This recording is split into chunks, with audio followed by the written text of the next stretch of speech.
50 ಲಕ್ಷ ರೂಪಾಯಿ ಮೌಲ್ಯದ ಚಿನ್ನದ ಕಿರೀಟವನ್ನ ಕಳ್ಳರ ಗ್ಯಾಂಗ್ ಒಂದು ಕದ್ದಿದೆ. 50 ಲಕ್ಷ ರೂಪಾಯಿ ಮೌಲ್ಯದ ಚಿನ್ನದ ಕಿರೀಟ ಕದ್ದ ಕಳ್ಳರು ಬಿಹಾರದಲ್ಲಿ ನಡೆದಂತಹ ಘಟನೆ ಇದಾಗಿದೆ. ಬಿಹಾರದಲ್ಲಿ ಸಿಸಿಟಿವಿಯಲ್ಲಿ ಸೆರೆಯಾಯಿತು ಕೈಚಳಕ. ಗೋಪಾಲ್ಗಂಜ್ ಜಿಲ್ಲೆ ತಾವೇ ದೇವಾಲಯಕ್ಕೆ ಕನ್ನವನ್ನ ಹಾಕಿರುವಂತದ್ದು. ತಾವೇ ವಾಲಿ ಮಾತಾ ಪ್ರಸಿದ್ಧಿಯ ದುರ್ಗಾ ದೇಗುಲ ಇದಾಗಿದೆ. 500 ಗ್ರಾಂ ತೂಕದ ವಿಗ್ರಹದ ಚಿನ್ನದ ಕಿರೀಟ, ಹಾರ, ಆಭರಣದ ಜೊತೆಗೆ ಕಾಲ್ಕಿತ್ತಿದ್ದಾರೆ ಮುಸುಕುದಾರಿಗಳು. ಮತ್ತೊಂದು ದೇವಸ್ಥಾನವನ್ನ ಕೂಡ ಗುಡಿಸಿದ್ದಾರೆ ಕದೀಮರು.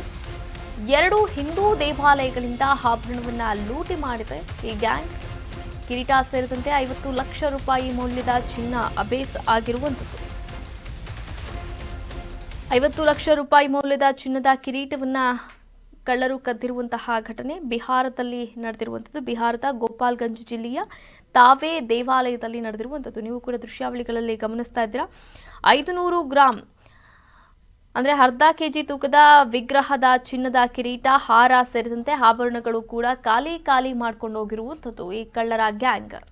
ಎಲ್ಲವೂ ಕೂಡ ಸಿಸಿಟಿವಿಯಲ್ಲಿ ಸರಿಯಾಗಿದೆ.